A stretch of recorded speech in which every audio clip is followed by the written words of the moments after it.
આમ તો આ સ્કાયવોક ગ્રાન્ટ રોડ સ્ટેશનથી પ્રવાસીઓ સરળતાથી પોતપોતાના ગંતવ્ય સુધી જઈ શકે એ માટે બનાવેલ છે, પણ એનું સુંદર આર્કિટેક્ચર અને આકર્ષક લંબગોળ આકાર એને ખાસ બનાવે છે. જોકે આ સ્કાયવોકની એક મોટી ખામી છે, એના વિશે વિડીયોના અંતમાં વાત કરીશું. નાના ચોક સર્કલ પાસે 6 રસ્તાઓ Tardeo, Kemps corner, Girgaum Chowpatty, opera house અને લેમિંગ્ટન રોડ મળે છે. તો આ સ્કાયવોક રાહદારીઓની સુરક્ષા અને સગવડ માટે બનાવવામાં આવ્યો છે.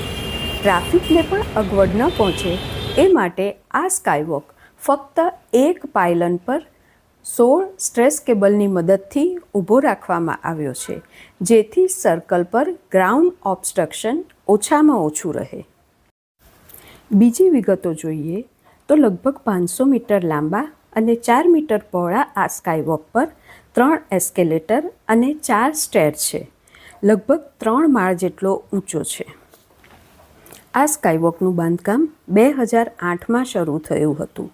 2009માં પૂરું થવાની ગણતરી હતી, પણ ટેકનિકલ અને structural challenges, administrative issues, legal issues, budget overrun આવા અનેક હર્ડલને કારણે આખરે 2014માં તે લોકો માટે ખુલ્લો મુકાયો હતો.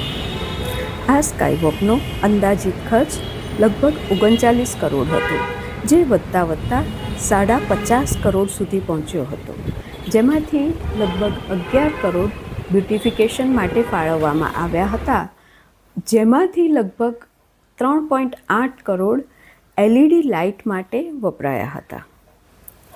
હવે વિડીયોની શરૂઆતમાં આપણે જે વાત થઈ હતી એ આ સ્કાયવોકની એક મોટામાં મોટી ખામી વિશે વાત કરીએ.